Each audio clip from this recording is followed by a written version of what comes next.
ज्योतिबा फुले हमारे समाज के लोगों को कह रहे थे। उसके बाद में आगे जाएंगे, उनके जाने के बाद में ये आते हैं बिरसा मुंडा। बिरसा मुंडा आदिवासियों के यानी महानायक हुए और इनको बिरसा मुंडा को जननायक बिरसा मुंडा भी कहा जाता है, इनको धरती आबा भी कहा जाता है, इनको भगवान बिरसा मुंडा भी कहा जाता है।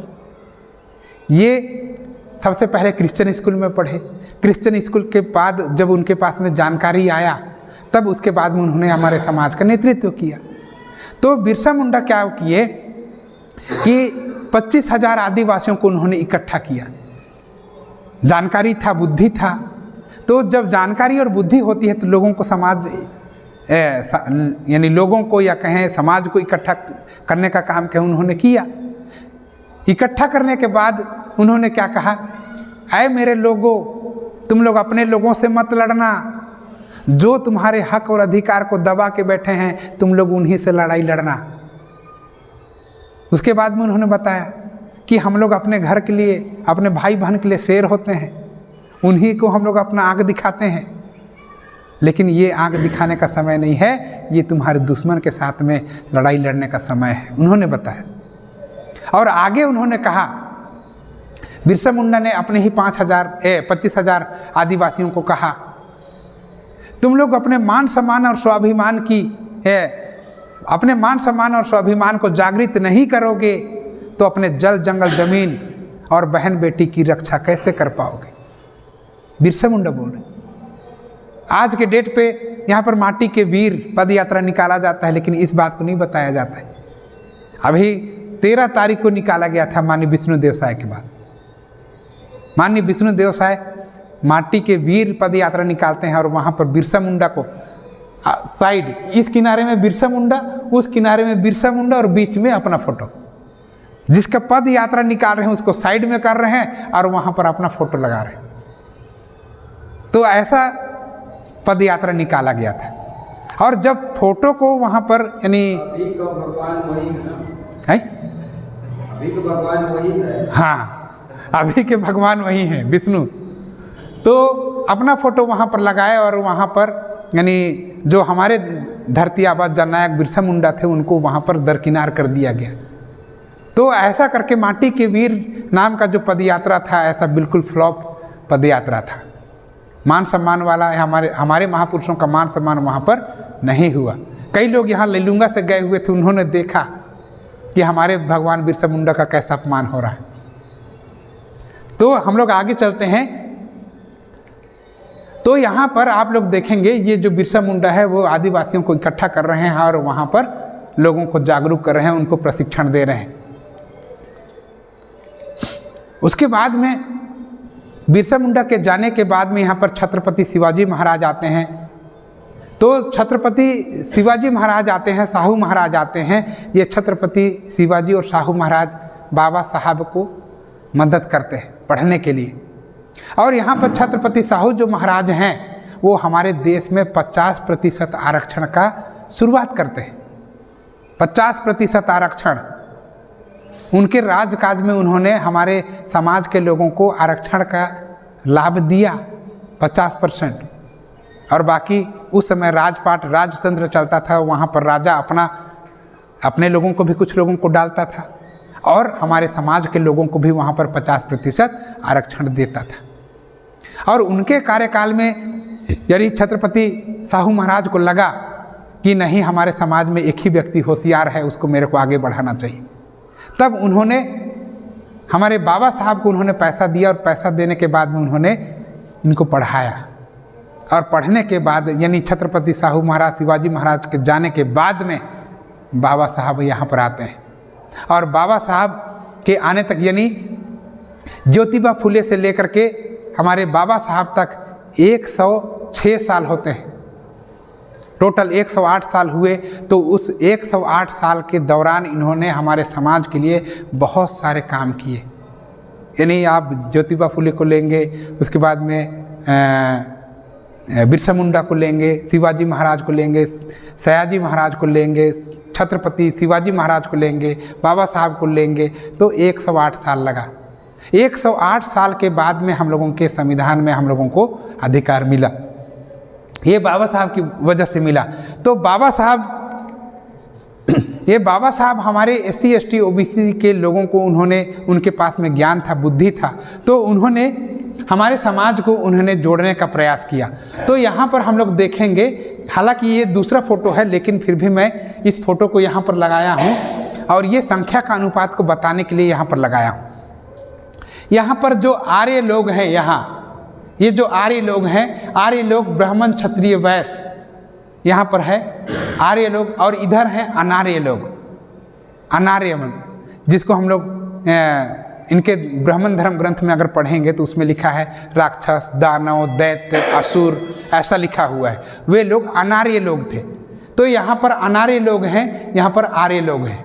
तो यहाँ पर ब्राह्मण 3.5%, क्षत्रिय 5.5%, वैश्य 6%, और इनको सारे लोगों को मिलाकर के इन लोग 15% इन लोग हैं आर्य लोग। और यहाँ पर हम लोग अनार्य को देखेंगे, अनार्य में शूद्र है, शूद्र में यहाँ पर देखेंगे सछूत, अछूत, आदिवासी और धार्मिक अल्पसंख्यक।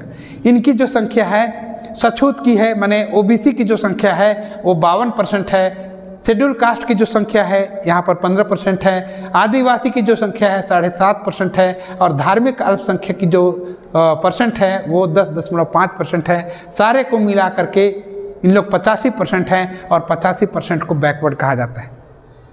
तो यहाँ पर फॉरवर्ड और बैकवर्ड दोनों को हम लोग देखेंगे तो फॉरवर्ड लोग 15% हैं और बैकवर्ड लोग 85% लोग। और यहाँ पर आज हम लोग बामसेप का यहाँ पर आइडियोलॉजिकल कैडर हम लोग ले रहे हैं, तो ये 85% लोगों को जोड़ने का कार्यक्रम, जागृति करके, जानकारी दे करके उनको जोड़ने का कार्यक्रम। तो यहाँ पर हम लोग आगे बढ़ेंगे तो जितने भी यानी आंदोलन हुए, उस आंदोलन की वजह से हम लोगों को अधिकार मिला। यहाँ पर आंदोलन करने का ये फोटो है, ये आंदोलन करने का फोटो है। और इस आंदोलन में हम लोग देखेंगे हम लोगों ने जीत हासिल किया, यानी भारत आज़ाद हुआ। आज़ाद भारत में बाबा साहब आए और बाबा साहब ने हम लोगों को अधिकार लिखे। तो ये जो अधिकार है 26 नवंबर 1949 में हम लोगों को समर्पित किया गया। तो 26 नवंबर 1949 में हमारे समाज के लिए इन्होंने क्या किया, सुपुर्द किया, जिसको हम लोग संविधान के प्रियम्बल में हम लोग लगातार दोहराते हैं। और 26 नवंबर 1949 को बाबा साहब ने ये अधिकार हम लोगों को दिया। उस समय जब संविधान को सुपुर्द करने के बाद में जब बाबा साहब निकल रहे थे संविधान सभा से, उस समय एक ब्राह्मण आते हैं और बोलते हैं कि बाबा साहब आज तो आप बहुत ज़्यादा खुश हैं। तो बाबा साहब बोले क्यों खुश नहीं होऊंगा, आज मैंने अपने समाज के लिए अधिकार दिया है।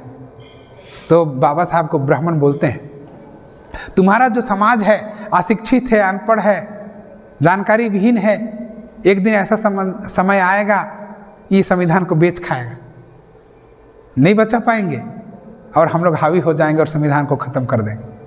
तब बाबा साहब बोलते हैं एक दिन ऐसा भी समय आएगा जब हमारे लोग पढ़ेंगे लिखेंगे, जब तर्क बुद्धि उनके पास में आएगा, उस दिन जब जानेंगे तो तुमको भी लोग हटा सकते हैं, भगा सकते हैं। तो बाबा साहब जब ऐसा बोले उस समय उनको लगता था कि हम लोग इन पर कब्जा कर लेंगे, सारे संविधान को ख़त्म करके हम लोग वो करेंगे। तो इन्होंने क्या किया, हमारे भारत में 141 संविधान का संशोधन कर दिया। 141 बार उन्होंने इसमें चेंजेस किए, 141 बार, कम नहीं।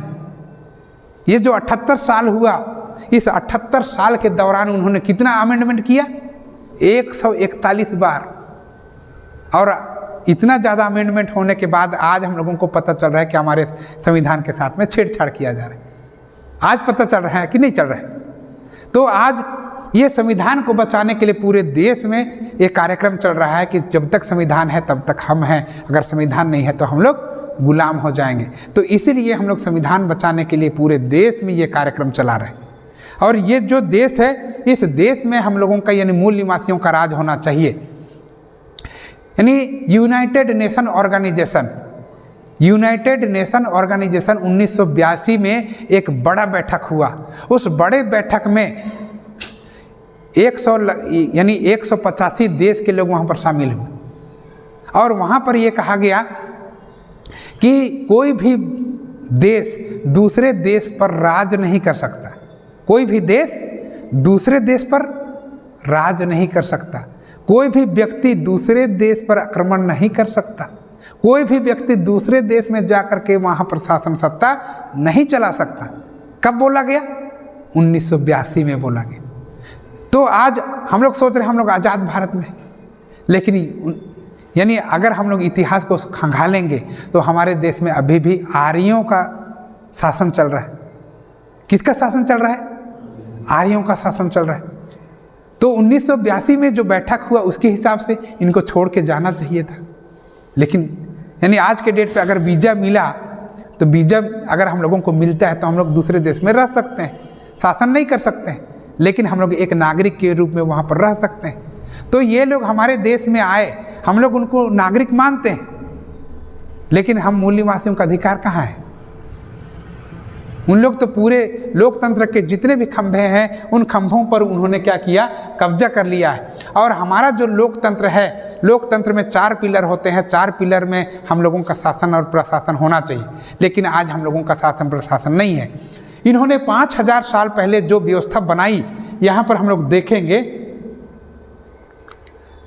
5000 साल पहले इन्होंने जो व्यवस्था बनाई, उस व्यवस्था में यहाँ पर सामाजिक व्यवस्था बनाई। ब्राह्मण, क्षत्रिय, वैश्य, शूद्र, अछूत और आदिवासी, इन्होंने 5000 साल पहले उन्होंने जो व्यवस्था बनाई उस व्यवस्था को आज भी जिंदा रखा है और यहाँ पर हम लोगों को सबसे नीचे में रखना चाहता है।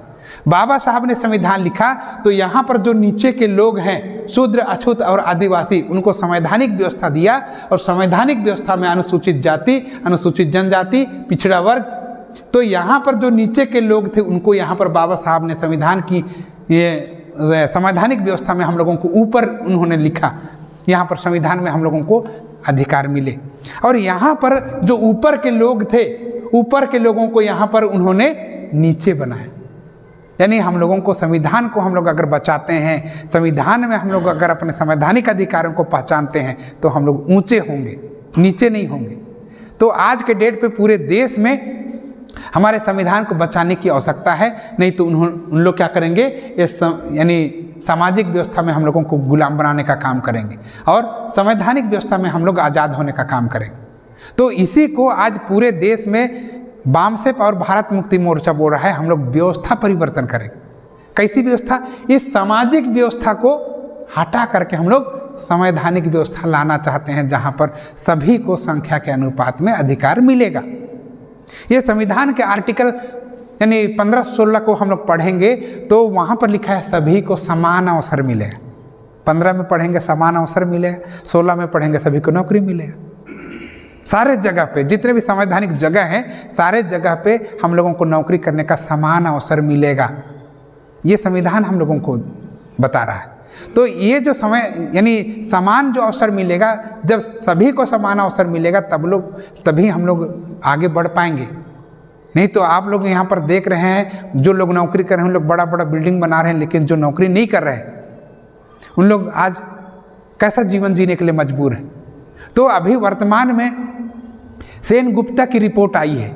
सेन गुप्ता की रिपोर्ट क्या कहती है कि हम लोगों का जो गांव देहात में रहने वाला जो आदिवासी लोग हैं, शेड्यूल कास्ट के लोग हैं, ओबीसी के लोग हैं, उन लोग मिनिमम एक दिन में 6 रुपया और अधिकतम 20 रुपया कमाता है। एक दिन में 6 रुपया और अधिकतम 20 रुपया कमाता है। अगर हम लोग एकदम अधिकतम को 20 रुपया को हम लोग ले गए तो 30 दिन का दिन होता है, 1 महीना, और 1 महीना को हम लोग 20 × 30 करेंगे तो कितना हो जाएगा? 600 रुपया। तो एक आदिवासी, एक शेड्यूल कास्ट का व्यक्ति महीने में 600 रुपया कमाता है। और 600 रुपये से अगर हम लोग जीवन यापन काटना चाहें तो होगा? नहीं होगा। अगर आप बस्तर एरिया में जाएंगे तो वहाँ पर पूरे, अगर एक परिवार में 5 लोग हैं तो 5 लोग मिल करके 1 महीना में 600 रुपये नहीं कमा पा रहे। बस्तर में आप लोग जाएंगे, इतनी दयनीय स्थिति है। 5 लोग हैं, 5 लोग कमा रहे हैं, लेकिन फिर भी 600 रुपये नहीं कमा पा रहे पैसा। तो इतना दयनीय स्थिति है। तो संविधान हम लोगों को क्या बोलता है? सभी को समान अवसर मिलना चाहिए, समान लाभ मिलना चाहिए। तो ये जो समान अवसर है, समान लाभ है, सारे चीज़ों को ख़त्म किया जा रहा है और हम लोगों को दोबारा उस क्राइसिस में ढकेला जा रहा है। और यानी अमीर और अमीर होता चला जा रहा है और गरीब होता चला जा रहा है। यहाँ पर इतनी बड़ी खाई बन गई है कि हमारे पूरे भारत में 140 करोड़ लोग रहते हैं, लेकिन 140 करोड़ लोगों का जो पैसा है केवल 35 लोगों के हाथों में है। 35 लोगों के हाथों में है, और उसमें सबसे ज़्यादा अडानी और अंबानी को, 2 लोगों को सबसे ज़्यादा मिला, और इन लोग हमारे देश के सबसे टॉपर लोग हैं। अगर हम लोग यहाँ पर अगर देखें तो मैंने आप लोगों को बताया कि आरएसएस का जो निर्माण है वो 1925 में हुआ, और 1925 में एमएस गोलवलकर ने एक किताब लिखा, और उस किताब का नाम है बंच ऑफ थॉट। और उस बंच ऑफ थॉट नाम के किताब में उन्होंने लिखा, अगर यहाँ की यानी भारत के लोगों को अगर गुलाम बनाना है तो जो आर्थिक वो है उसको किसी 1 या 2 आदमी के हाथ में दे दो और सारा समाज क्या हो जाएगा, गुलाम हो जाएगा। ऐसा लिखा है, बंच ऑफ थॉट में लिखा है। इसीलिए हमारे देश की जो आर्थिक स्थिति है उसका कारण क्या है, बंच ऑफ थॉट है। 1925 में उन्होंने लिखा और उसको उन्होंने आज पूरा किया। आप लोग देखेंगे कि गांव देहात में हमारे जो आदिवासी लोग हैं, शेड्यूल कास्ट के लोग हैं, ओबीसी के लोग हैं, तो उन लोग जब लोन लेने के लिए जाते हैं तो 1 लाख लोन लेने के लिए उनको बहुत दिक्कत का सामना करना पड़ता है। लेकिन फिर भी अडानी अंबानी को अगर हम लोग देखेंगे तो उनके लिए 55,000 करोड़, 60,000 करोड़, 2,000 करोड़ उनको दिया जा रहा है। किनको दिया जा रहा है? उनको दिया जा रहा है, अडानी और अंबानी को। उसके बाद में उनके ऊपर में क्या बोलते हैं, बैंक जब हो जाता है, दिवालिया घोषित हो जाता है। जब दिवालिया घोषित हो जाता है तो क्या है, पूरा बैंक बंद हो जाता है और पैसा किसी को वापस करना नहीं पड़ता है। तो ऐसा करके उन लोग क्या कर रहे हैं, यानी बैंक को ख़त्म कर रहे हैं और पूरा पैसा अपने लोग ले जा रहे हैं। और ऐसा करने से क्या है, हमारे देश में आर्थिक तंगी आ रही है। तो ऐसा उनका विचारधारा है। तो ऐसा विचारधारा को पूरे देश में लागू करवाने का जो काम है वो इसी मोहन भागवत के कारण हो रहा है। ये आरएसएस का सरसंघचालक है। ये 1925 में एमएस गोलवलकर ने और डॉक्टर केशव बलिराम हेडगेवार ने आरएसएस की स्थापना की, और उसको संचालन आज के डेट पे, उन लोग तो चले गए, मर गए, लेकिन आज उसका संचालन कौन कर रहा है? मोहन भागवत कर रहा है। तो साथियों, यहाँ पर इनकी जो विचारधारा है हमारे देश में, यानी हमारे ही लोगों को क्या है, गुलाम बनाने का योजना इनका षड्यंत्र है। और वो आज षड्यंत्र के तहत हम लोग सारे लोग पूरे देश में गुलामी आ रही है। तो यहाँ पर हम लोग देखेंगे मोहन भागवत जो काम किया, ये लगातार 1925 से काम करते करते आज यहाँ पर 2024 आया। तो 2024 आते आते हम लोग देखेंगे तो यहाँ पर न्यायपालिका में 94%, यानी कार्यपालिका में देखेंगे 96%, फिर विधायिका में देखेंगे 93%, मीडिया में देखेंगे कितना, 99%। इतना ज़्यादा उन्होंने कब्जा कर लिया। तो इसी को वामन मेश्राम साहब कह रहे हैं, ये लोकतंत्र नहीं है, ये ब्राह्मण तंत्र है। वामन मेश्राम कह रहे हैं। तो आज हम लोगों को जानने और समझने की व्यवस्था है। जब इसको हम लोग लोकतंत्र को अगर हम लोग देखेंगे तो वहाँ पर ब्राह्मण सारे जगह, यानी सारे लोकतंत्र जगह पर उन्होंने कब्जा किया है, और हमारे देश में लोकतंत्र नहीं बचा, वो ब्राह्मण तंत्र लागू है। और इसका मैं उदाहरण आप लोगों को बताता हूँ। मैं जसपुर का उदाहरण बताता हूँ। तो जसपुर में जो विधायक है रायमुनि भगत, वो बीजेपी की है, ठीक है। फिर वहाँ पर जो कलेक्टर है उसका नाम है रोहित व्यास, ब्राह्मण है। वहाँ पर जो टीआई है वो डी रविशंकर तिवारी है। वहाँ पर जो जज है वो रोहित तिवारी है। तो एसडीएम है तो वहाँ पर आकांक्षा त्रिपाठी है। तो वहाँ पर कहाँ है हमारे लोग? इसका मतलब क्या है, उन्होंने सारे संवैधानिक जगह पर क्या कर लिया, ऐसा ही कब्जा कर लिया।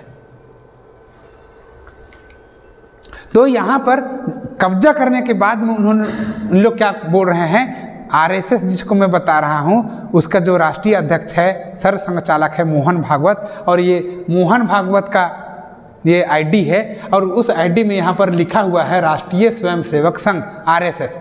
और ये आरएसएस के लोग 20 मार्च को उन्होंने एक पोस्ट किया और उस पोस्ट में क्या लिखा, भारत को हिंदू राष्ट्र बनाने के लिए वर्ण व्यवस्था को लागू करना और संविधान को बदलना हमारा उद्देश्य है। संविधान को बदलना क्या है, उद्देश्य है।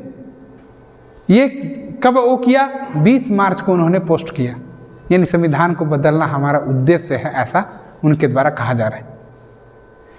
आगे हम लोग आगे जाएंगे तो ये हम लोगों का पेपर है, तो इस पेपर में भी हम लोग देखेंगे तो यहाँ पर लिखा है संविधान को बदलो, हिंदू राष्ट्र घोषित करो।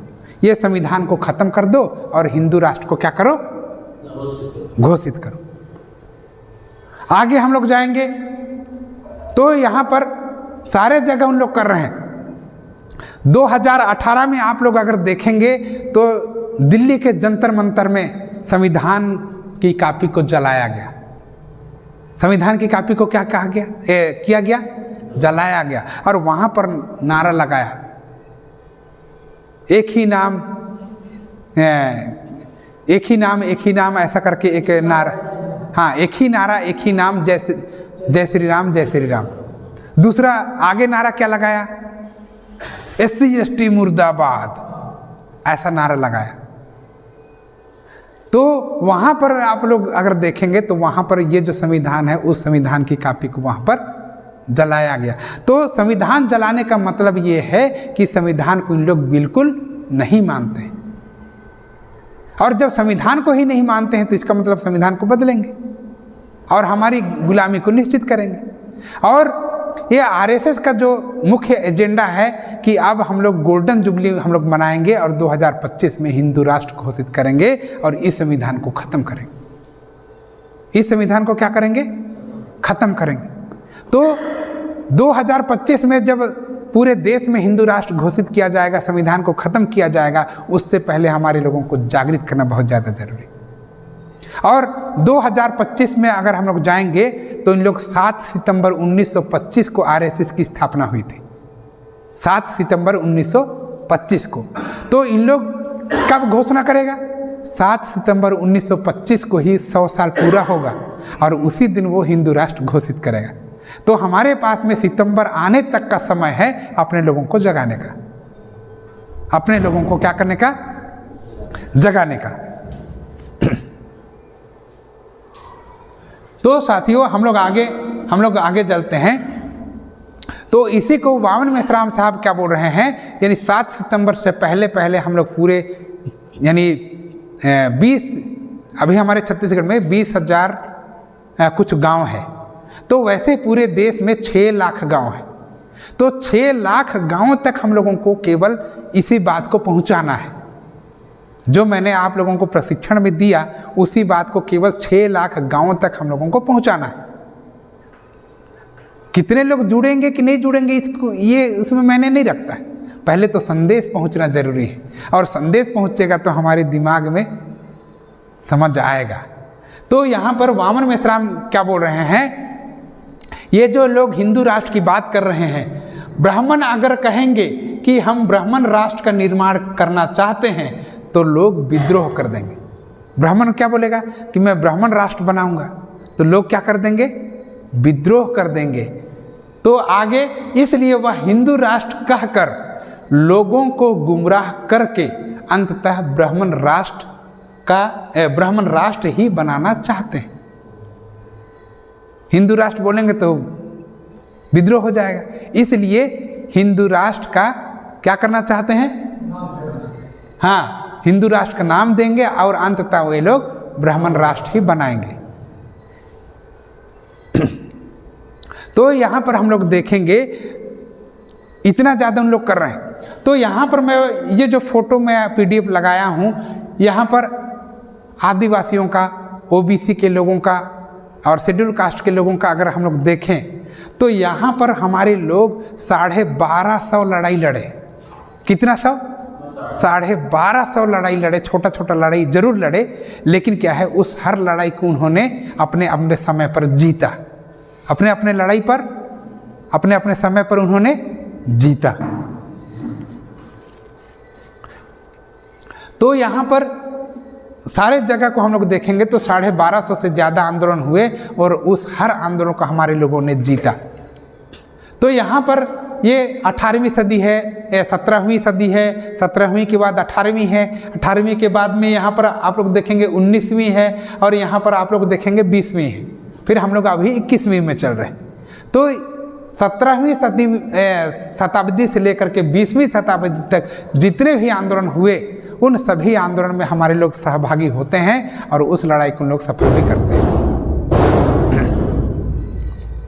तो यहाँ पर सारे आंदोलन कर हम लोग देखे कि हमारे लोग लड़ाई को लड़े और उन्होंने जीता भी। तो मैं आप लोगों को बताना चाहूँगा कि 1 जनवरी 1818 में 1 जनवरी 1818 में हमारे मूल निवासी समाज के 500 लोग, कितने लोग? 500 लोग, हमारे समाज के 500 लोग क्या किए? आंदोलन चलाए। और कितने लोगों के विरोध में चलाए? 28,000 लोगों के विरोध में चलाए। एक समय जब एक तरफ 28,000 सेना थी और एक तरफ 500 लोग थे, और उसका जो 500 लोग थे उसका नेतृत्व कर रहे थे सिद्धनाग। कौन कर रहा था? सिद्धनाग। और उसका जो साथी था उसका नाम है नागनाथ। सिद्धनाग और नागनाथ, ये 2 लोगों की नेतृत्व में 1818 में लड़ाई हुआ। और उस लड़ाई में सारे लोग सोच रहे थे कि लोग 500 लोग हैं, कम लोग हैं, लेकिन यहाँ पर जो सिद्धनाग था वो एक ऐसा वीर था, उसका नाम सुनते ही 2-3 हज़ार लोग डर के मारे भाग गए। 2-3 हज़ार लोग क्या हुए? डर के मारे भाग गए। टोटल वहाँ पर बताया जाता है 33,000 लोग थे, लेकिन सिद्धनाग का नाम सुनते ही कुछ लोग भाग गए और वहाँ पर 28,000 सेना बची। और ये जो 28,000 लोग थे उनके साथ में ये सिद्धनाग यानी हमारे मूल निवासी समाज के लोगों ने लड़ाई लड़ा और 28,000 पेशवा ब्राह्मणों के साथ में उन लोग लड़े और एक एक आदमी 56 पर भारी हो गया। कितने लोगों के ऊपर? 56 लोगों के ऊपर में एक एक आदमी भारी हो गया। और हमारे जो मूल निवासी समाज के लोग थे 28,000 को ऐसा गाजर मूली जैसा काट दिया। उसी को कहा जाता है, इतिहास में कहा जाता है, मेरा 56 इंच का सीना है, बोलते हैं हम लोग। और वहीं से ये 56 इंच का सीना वहीं से ये प्रचलित हुआ।